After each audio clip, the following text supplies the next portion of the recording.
Hello everyone, good afternoon.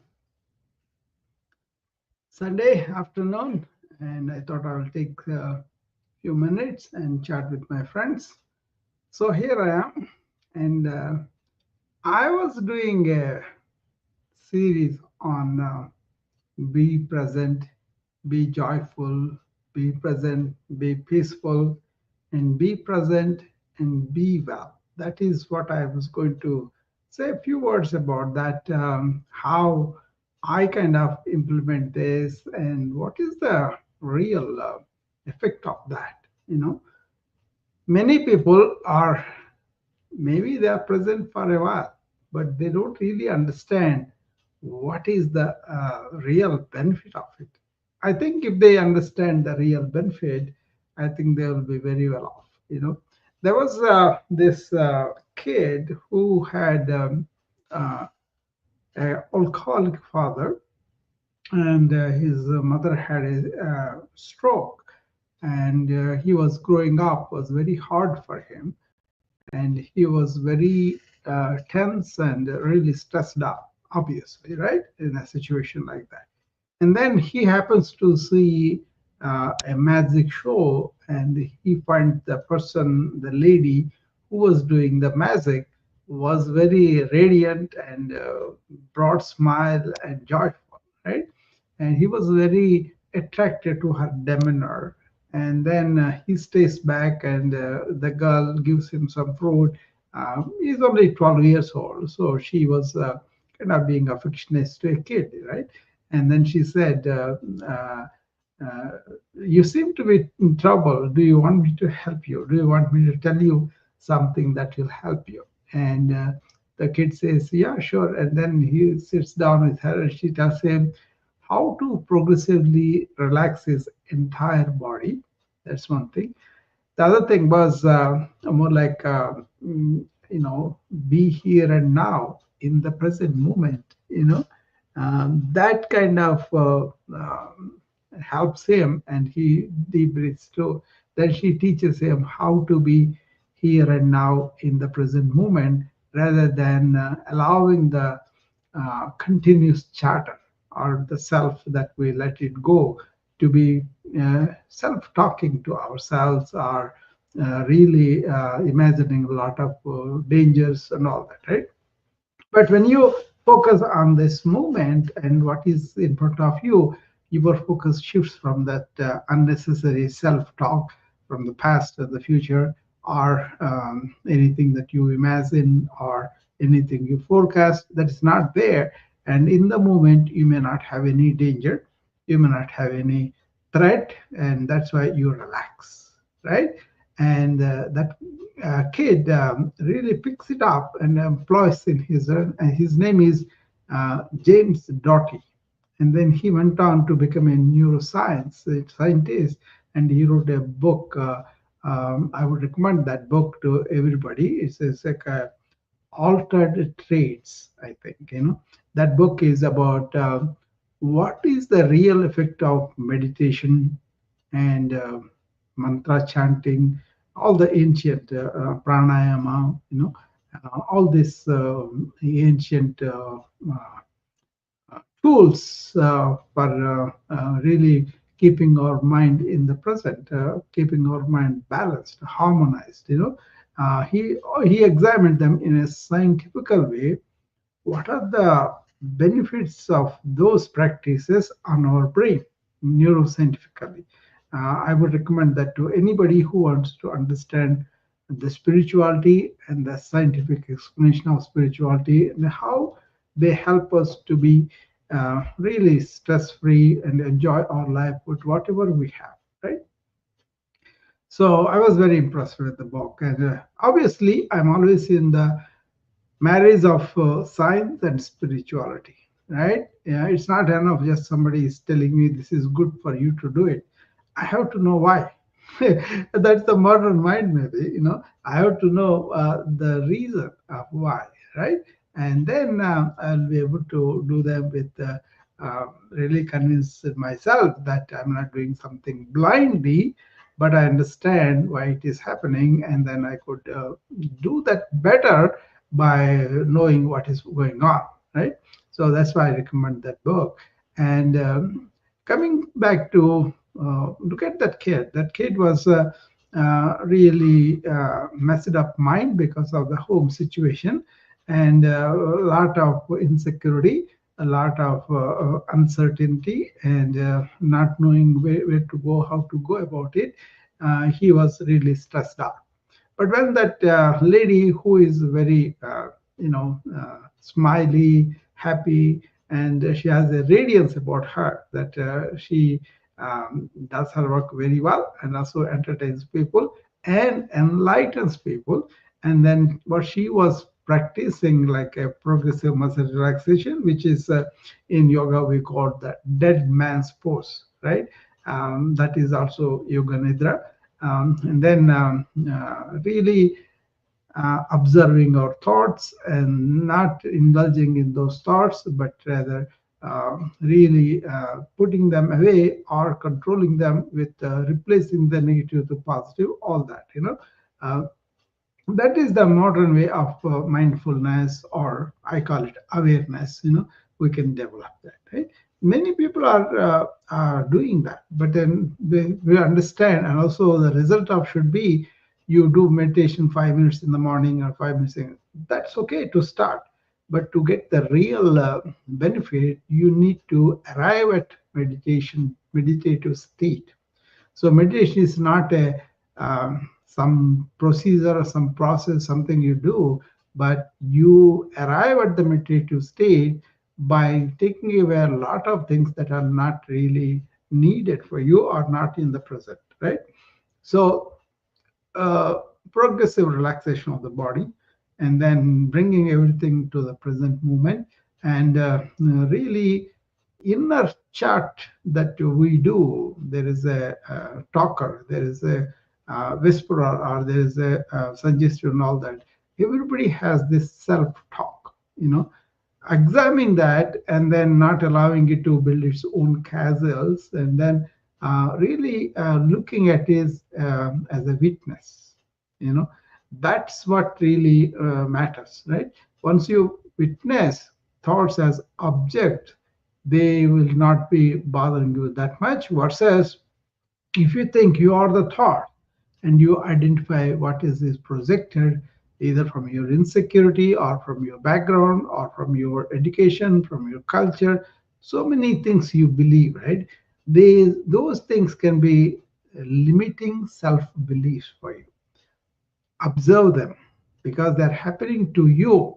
You see, you are aware of the thoughts, not that thoughts are aware of you, right? So as the thoughts spring from our bank of memories, our past experiences, or some teaching that we adopted, some readings we have done, so many things, right?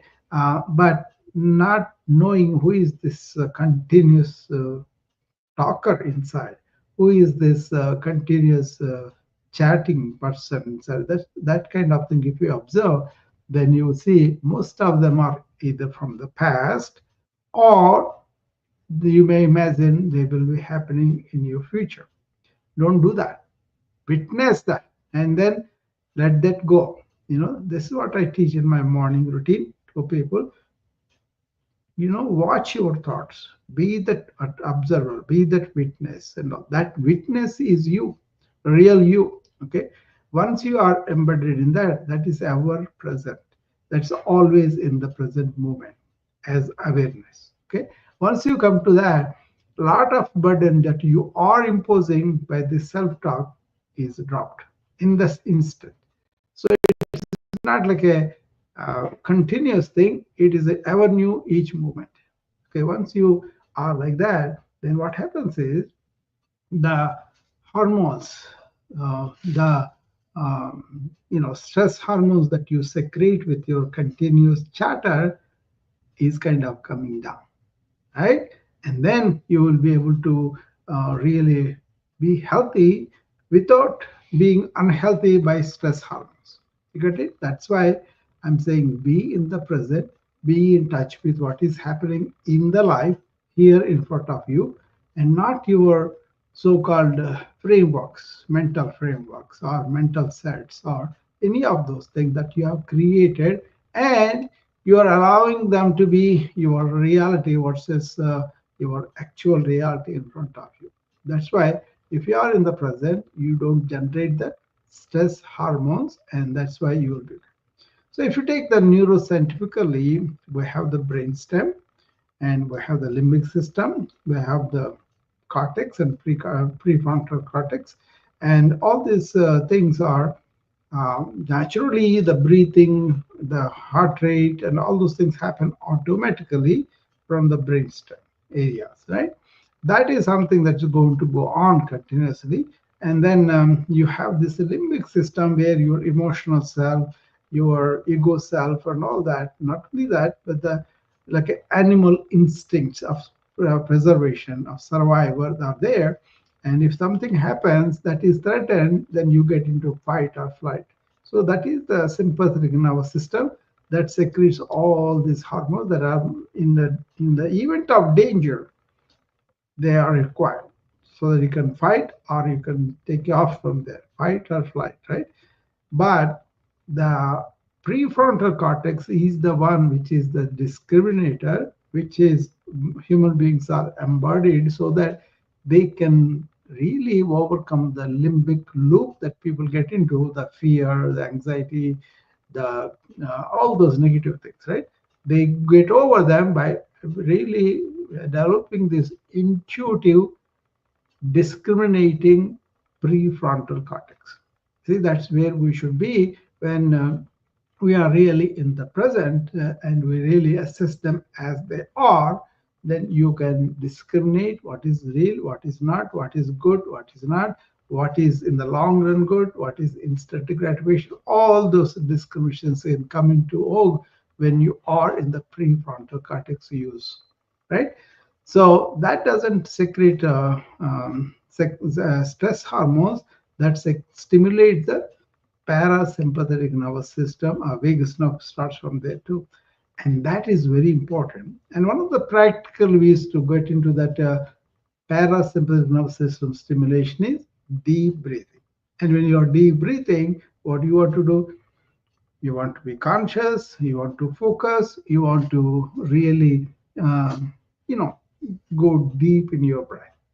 And that slows down the thoughts and that also allows you to be here in this moment by following the sensation of the breath on your nose. And also making sure you are taking deep breath. By that, what happens, the reflex is stimulated that will cut down the rapidity of thought, otherwise you are engaged in. So you have a lot of benefit by being in the present, being in the prefrontal cortex, being well. Okay. So that's in short, but we can go much deeper into that. Anybody has anything to contribute to talk to me about any doubts or anything that they want to tell me about their experience about being present and being well and not being really sick and all that. You can come up and ask me questions or tell me your experience. I'll be happy to listen. There are 10 people, and Mark is there. Mark, I know Mark, Ronald is there. Melissa is there. Mabel is there. Yeah. A lot of my friends have come up. That's good. So, as we explore this, okay, I have a friend coming up. Yeah, Mabel. I thought she will come up first. That's nice. Yeah. Mabel is a wonderful smile, wonderful laughter. Hi, Mabel. Hi, hi, How are Dr. you? How are you? I am great. Yeah, Yeah, I saw you here live, and it's a good timing that I'm on my 15 minutes break. very good, very good. So, what do you think? Do you be present most of the time, or sometime at least? Well, every day, like me, I always be present. Yeah, good. Especially anything you do, Yeah, you have to be present yeah, because you're not present, yeah, you will be like. something you will miss it. Like for example, if you're driving, Yeah. this is the good.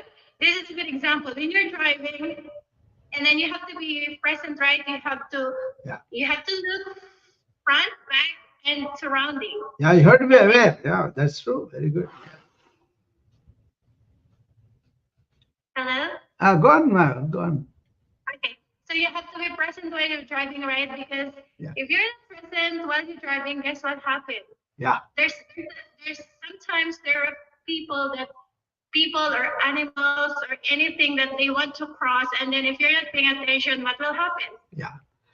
You will hit them, right? Yes. Yeah. That, this is yeah, last night. So my husband picked me up from work, and then he's the one who was driving, and then you know the road is a little bit dark. Like they have a street light, but it's not totally like Yeah. very. And then this one guy crossed, and then I giving warning to my husband like, oh, okay, Han, there's somebody crossing. And then I asked him, did you see him? And then he said like, oh no, I didn't see him. I only see him for the like last minute. And then I was like, what? What happened if I'm not giving you? Even if I keep warning him, it's like he's not paying attention. Yeah. So yeah. That is So it. that's the, See, I teach this as a part of the training of some of the people with the stress and whatnot. I give them this exercise, Mavel, what exactly you said. I tell them, when you are driving to the office, which you know very well, the route, do you allow your mind to go thinking something, what is coming up with the work or what is back, or do you focus on the road that you are very familiar with? And 90% will tell me that they are gone into their own mind into something that happened in the past or something that's going to come up. They say, I know the road, why should I have to pay attention? But they say that is the way you can practice present moment awareness. yeah. Yeah. Come up, Mabel. I think you are cut off by the timer.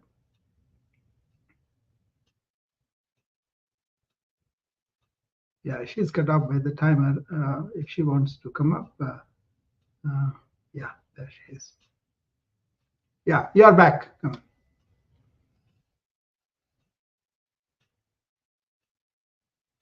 So that's what happened. You know, you have to be consistent, or this is your practice that you need to be. Yeah. Every day you're supposed to use it. Yeah. Because if you are not using that, that's the reason why you're not. That's the reason why there's a. You can see there's an accident or so, and it's not like you want to have that, but you have to be like, you're in the present, but you're thinking advance.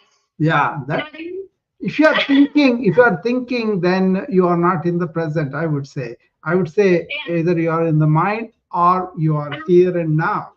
So what I do is, if I go to the same hospital every day, I know the same route, right?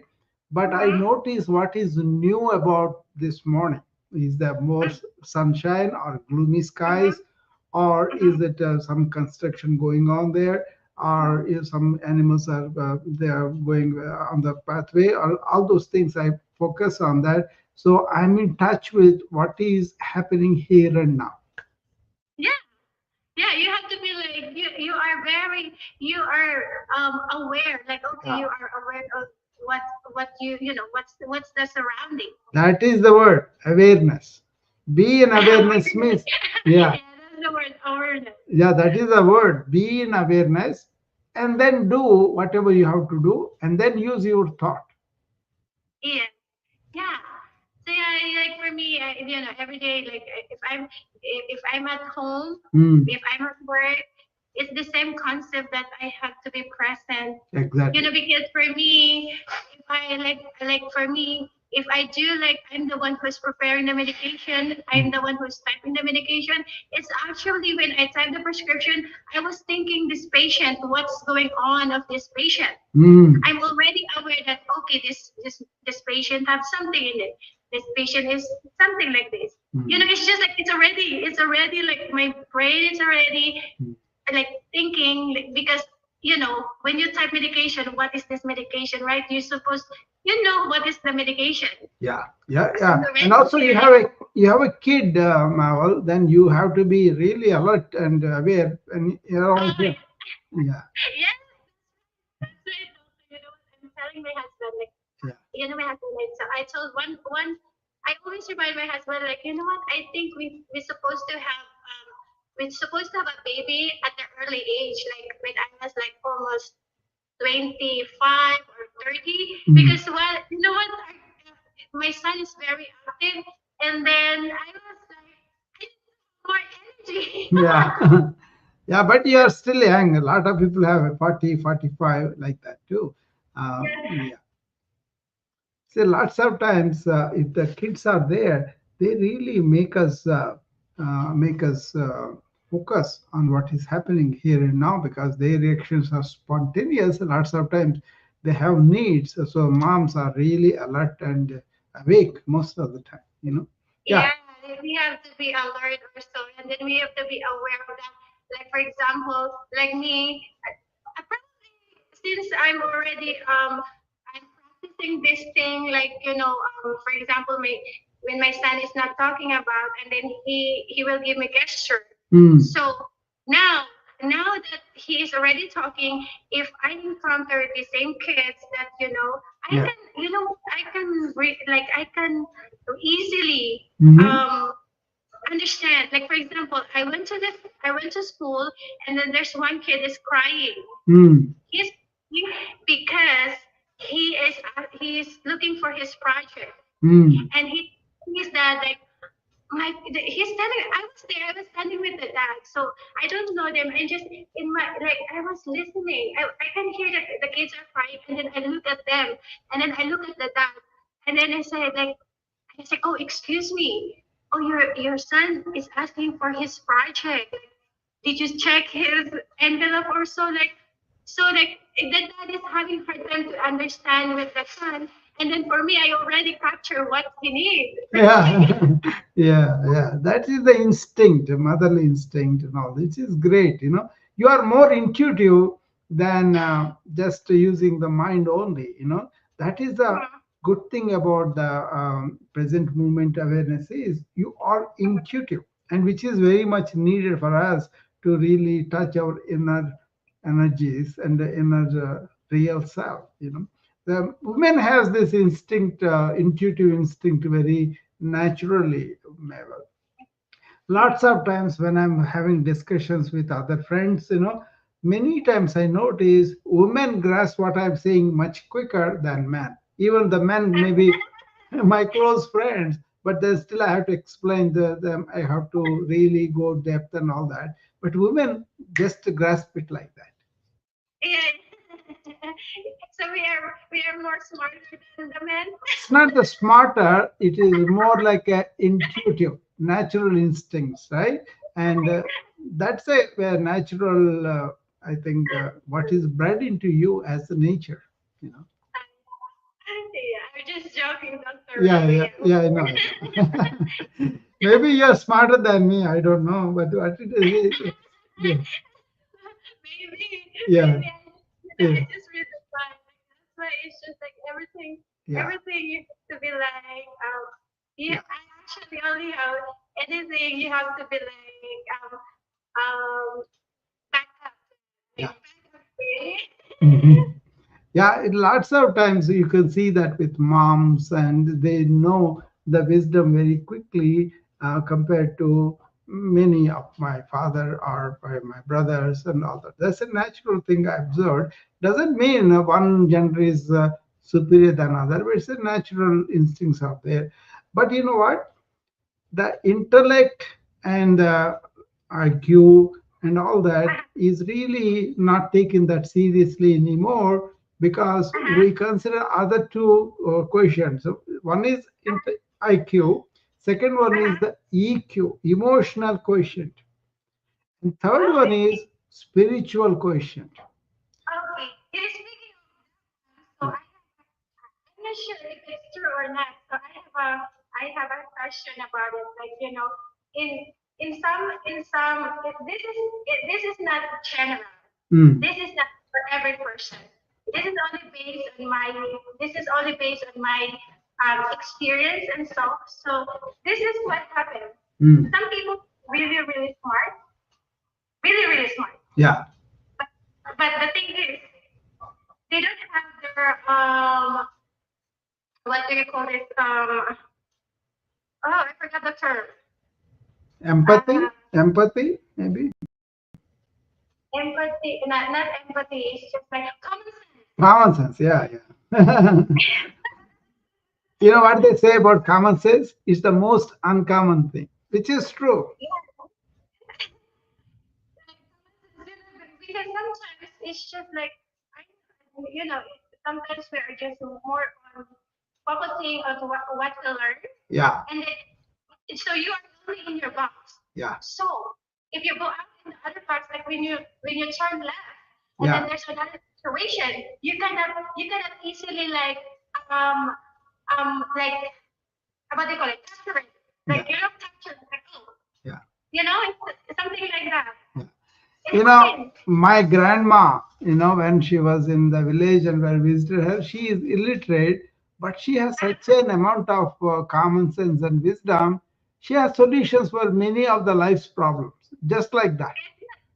Yes, I believe in that, doctor. I Yeah, believe it because when I was in Singapore, yeah, my my boss, I work this family.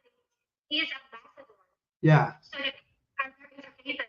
And then the mom, she don't have education. Mm, She don't. But she can talk. She can talk. But she is like for me, she's intellectual. Like she is like yeah.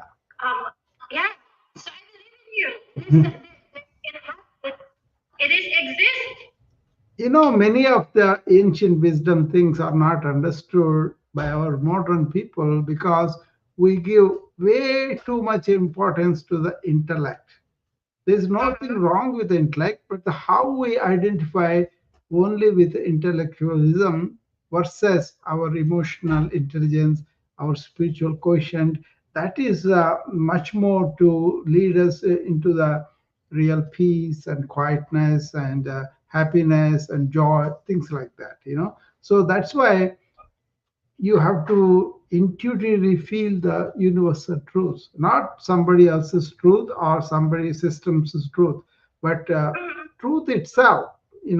Then you will have intuitive grasp of. You can almost everybody can feel what is truth in the matter when we are discussing something. You know, but then their superadded learnings or hearsays or propagandas, they all come and cloud, and they may push them one particular way. But if you really put them all aside, your own preoccupations, your own presuppositions, then you will see truth for itself very clearly because you are allowing the intuition to operate. Yeah.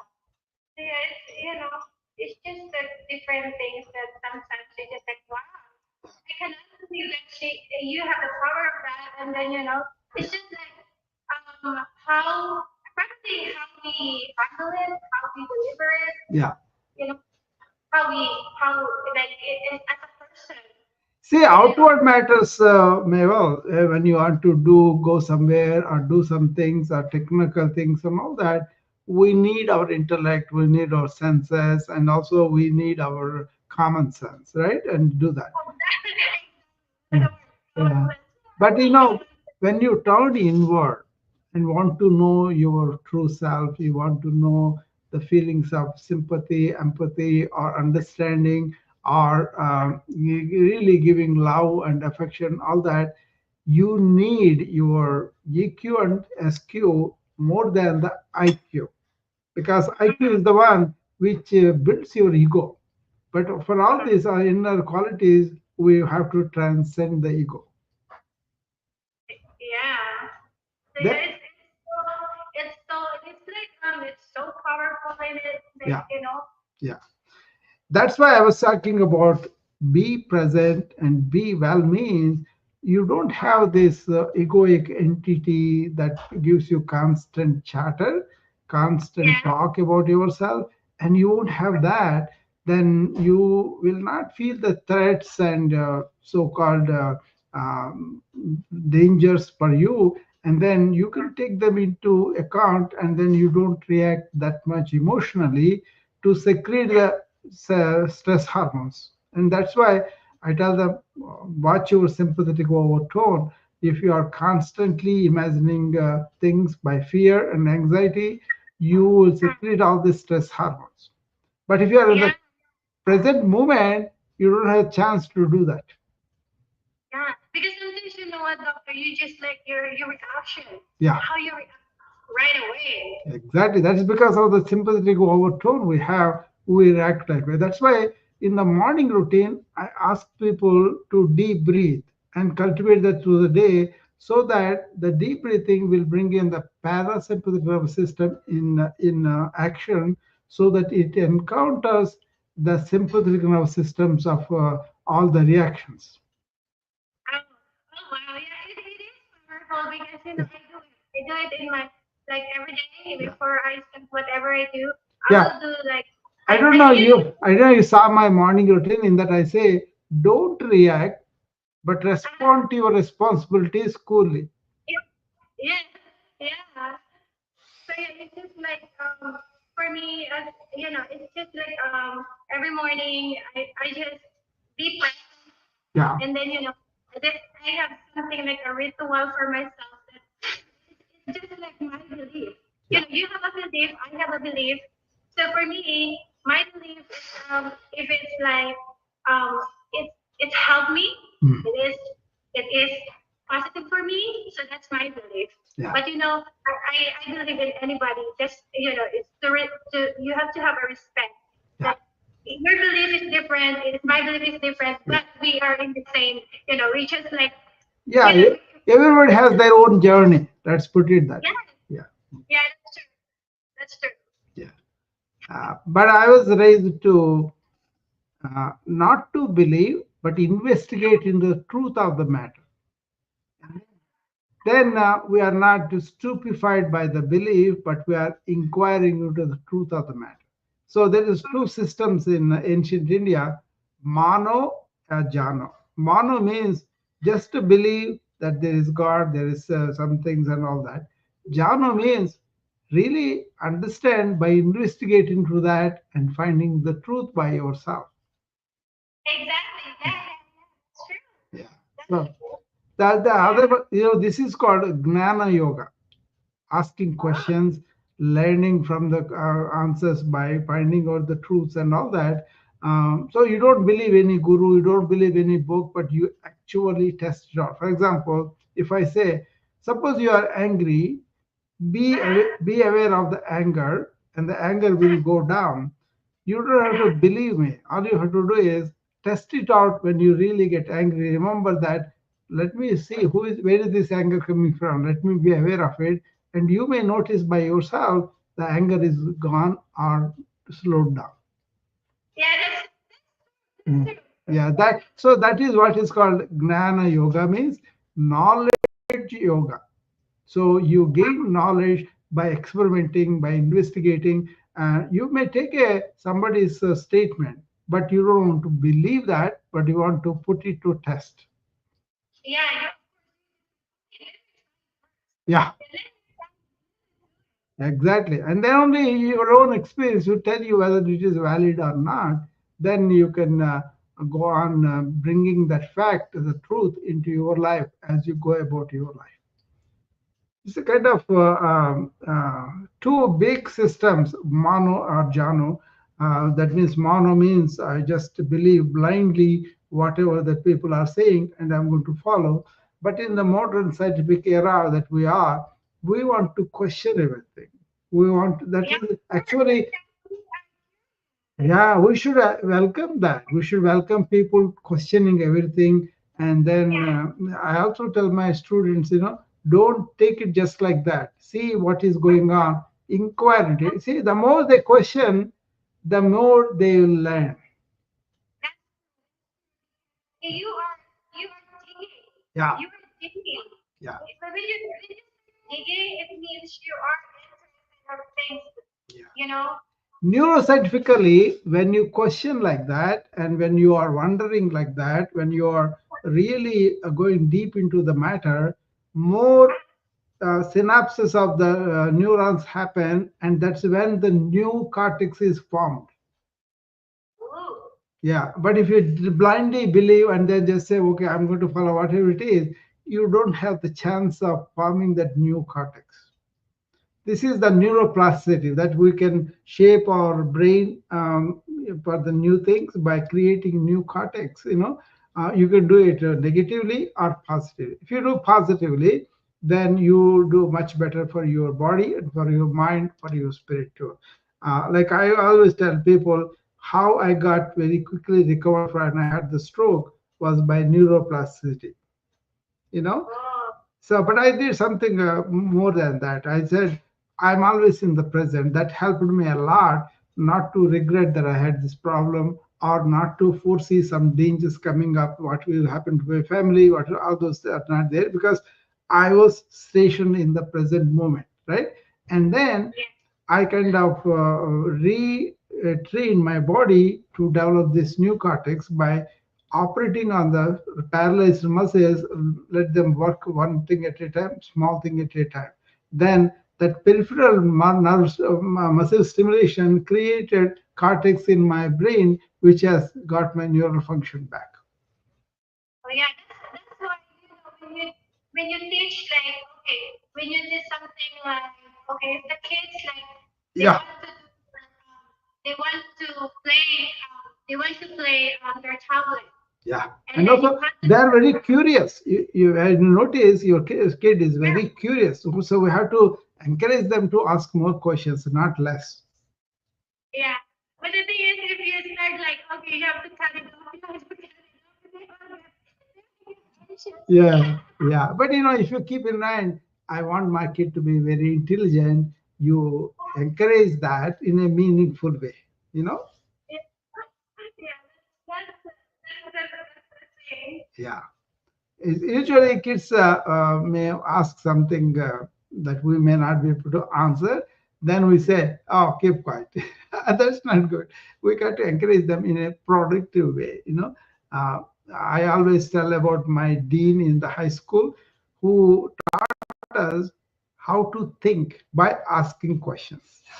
So he would not teach us the lesson. He would tell us, "This is the no lesson." like Yeah, like with doctor, I will not tell my son be quiet. yeah. I want him to keep like you need to keep Yeah. thinking, and I No, no, not I'm giving. I'm just routine the parents what they do. I'm not saying you, but generally parents will say, keep quiet." No, that's not good.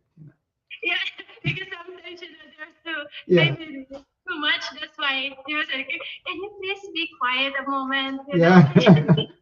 But if you notice this generation of kids, they know a lot more than when we Oh were their yeah, age because of the yeah, information flow and availability and all that too.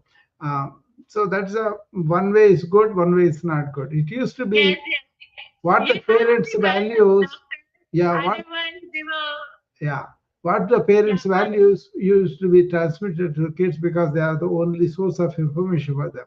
But now the phone, the entire world is in their place, in their hand. yeah. So, Yeah, for me, just balance. I just like I create the space for me for my son wonderful, that for wonderful. the Yeah, balance. That to do balance. We cannot do like yeah. too much.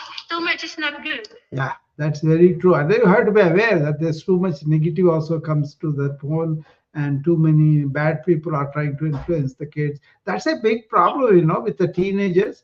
They are being Yeah. influenced by strangers that they never knew, and then they And are putting them through a lot of, blackmailing, a lot of it is problems. scary. It Yeah. is very scary. It is true that it's so hard, like especially the teens that kids is okay because we can still control it, Yeah. but the teens is different because they just want to hide it. This We they recently, I think, they questioned these social media people. I don't know if it was Google or Facebook.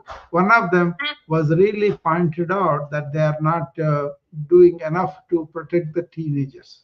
So no, yeah, I think that's a big case going on, and that will have effect on how these people are going to allow the content to happen. I Uh, think the only thing that I think for me as a mom, the only solution that I have to create um, a, um, a bond to my son that mm, he needs to um, you know, we have to be like in the same page, you yeah, know. yeah. That's not that Yeah. easy though. Yeah, it is hard. It is Yeah. hard. I know it's hard. This argument came in Congress when they were talking to the social media people. You Uh-huh. are putting too much burden on the parents because the social media companies are supposed to take more responsibility into their hands and not allow this content to come into the media or not being accessible to the kids. That's where the government is fighting with them, and then they want them to take more responsibility. Otherwise, they're going to fine them. I think which is good because parents, how much they can watch? They are working, and the kids are in the school, they have a phone on their hand. Even if in the on the way to school and here, even if you take the phone at the home and school, they have it on the way, so they can use it in so many ways. So, and Mhm. then kids can be expected to resist everything, right? And that's why it's Mhm. not censorship, it is more like a responsibility of the social media companies. Yeah, that's true. Right? They don't care about it because that's how they make money. Yeah, that's the problem. That is what is going on is they want the attention. They are Yeah, really putting a lot of stuff that may be dangerous for their growth down the line. They may make mistakes. And then all this bullying, all this, blackmailing, a lot of things yeah, happening to teenagers, and they are dying.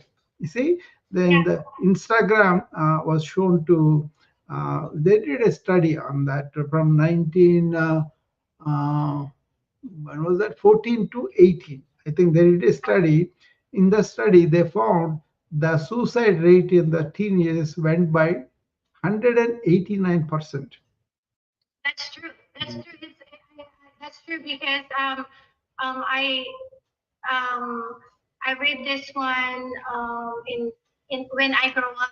Yeah. This is the town that is it's a small town Mm. that I don't remember growing up there. I don't remember that they have a lot of they. I don't remember in my younger age. I was there and then I don't hear about suicide. And then now that this is what's going on. Yeah. I see a lot of posts like this one. So oh my God, what's wrong? What's happening here? You know, I See, think yeah. one of the things I discuss in my detox, talks, I talk frequently to bring awareness to the people about what's going on, is really limit access to the social media for the kids according to the age. Don't allow them to have a completely free phone that they can do whatever they want, and some Mhm. things may not be appropriate for them. So the parental control has come about, and people can use it judiciously, and then Mhm. also so know what is going on in their online life. Mhm. Otherwise, Yeah, other people will control them. You know. yeah, yeah. It is. They need to have a very strong how do you call it?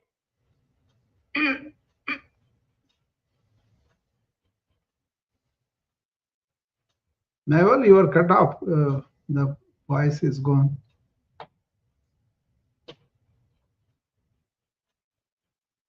Okay, you're cut off. So, continuing what I was talking about, how to be well by being in the present, I explained to you the mechanism.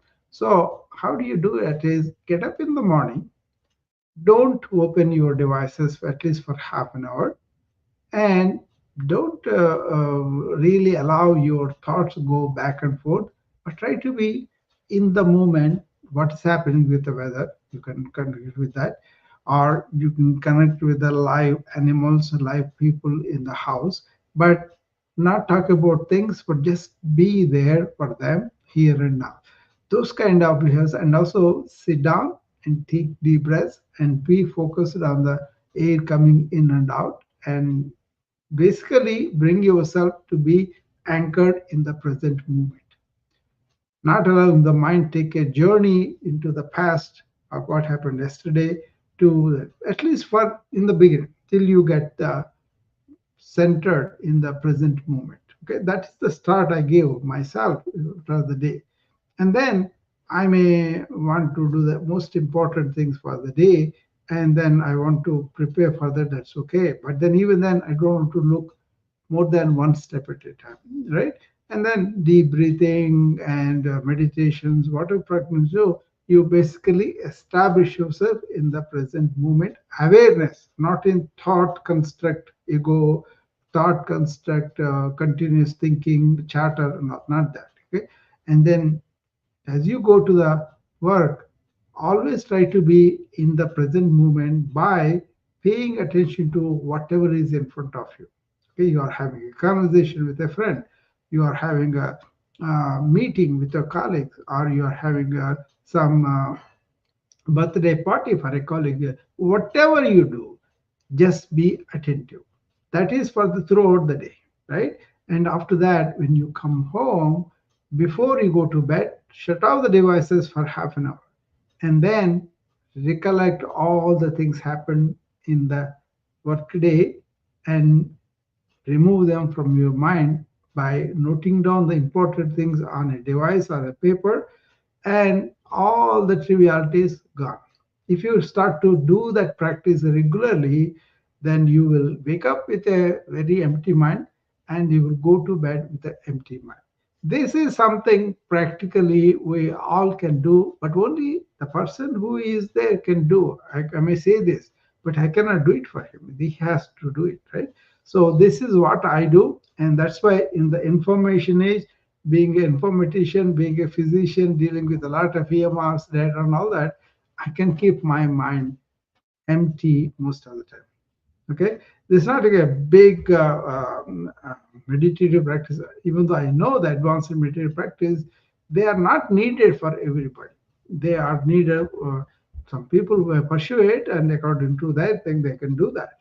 But if you can be in the present, in the morning, through the day, and also before you go to bed, empty the mind and go on that, sleep on that, then you will get up in the morning again, fresh mind, really revitalized, energy much more there, and then you will be healthy too.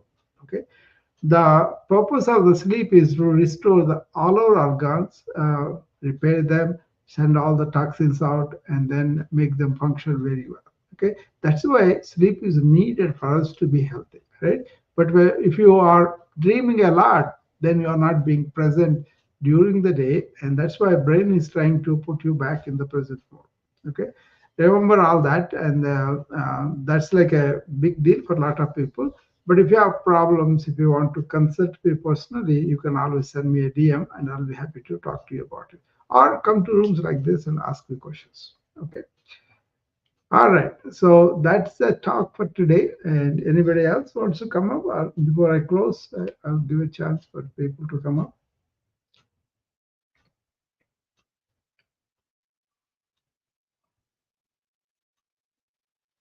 Okay. Thanks, Mel, for coming up and telling us those beautiful experience of yours. And I will see you all again as I find the time today, or maybe tomorrow morning at 8 o'clock. Okay. So we will be focusing on the morning routine, which is actually designed to help people. See, if you really, somebody sent me a message, I was reading that. But it was designed seeing a lot of people who are burning out coming for training. They do, that's fine. And also IT people who are stressing out. So what is happening is they are not taking enough time to prepare themselves for the work by really breathing energy into the body by whatever exercise you do. But important thing is deep breathing. It's not only breathing energy into the body, but also preparing your mind to be not reactive but responsive, and also to encounter the sympathetic overtone that we produce by imagining dangers, fears, anxieties, and all that, right? Or if you have deep breathing, then the vagus nerve stimulation, which is a rest and digest system, which helps you to curb that simple to overturn, created by our modern lifestyle of fear, anxiety, and all that, right? And then you want to watch your thoughts. Don't get indulged completely in the thoughts. Use the thought, but don't be carried away by this, by identifying with your thoughts. Learn to observe them, learn to see them separate from you, and then you will be able to manage them as a tool, right? You can use the thought for a very constructive purpose, but you can use also let the thought dictate to you negatively. So that's why you want to identify thought as object, study that and observe that and let it go if it's not important. If it's important, execute it and then end it. That's the important thing. End the thoughts each time you have it, right? Then you will be using the thought, not being victimized by it. Okay? And also, I want people to cultivate a sense of service attitude. We are going to give out of our heart, out of our goodness to serve other people, serve other causes that are bigger than us. So if you stretch and deep breathe and really not react and also watch your thoughts, so that present moment you carry on and you cultivate an attitude of service and an attitude of not reacting and an attitude of taking equanimously both our wins and our losses. These are the principles in which the morning routine is there. I just want to encourage people to do it on their own. But if they come and if they see me doing it and they pick up the routine, that's good, and they're practicing that daily. So take charge of your awareness, take alignment of your body, breath, and the brain. Two A's, three B's is alignment and awareness. Alignment of three B's: body, brain, and breath. Okay. So with that, I'll see you hopefully tomorrow morning at 8 o'clock my time, Central Time. So I will conduct that. I do that with you, the yoga and all that. But if you need further, instruction, further need, some people have different problems that need special training. You can always send me a DM. Okay. Thank you. I'll see you tomorrow.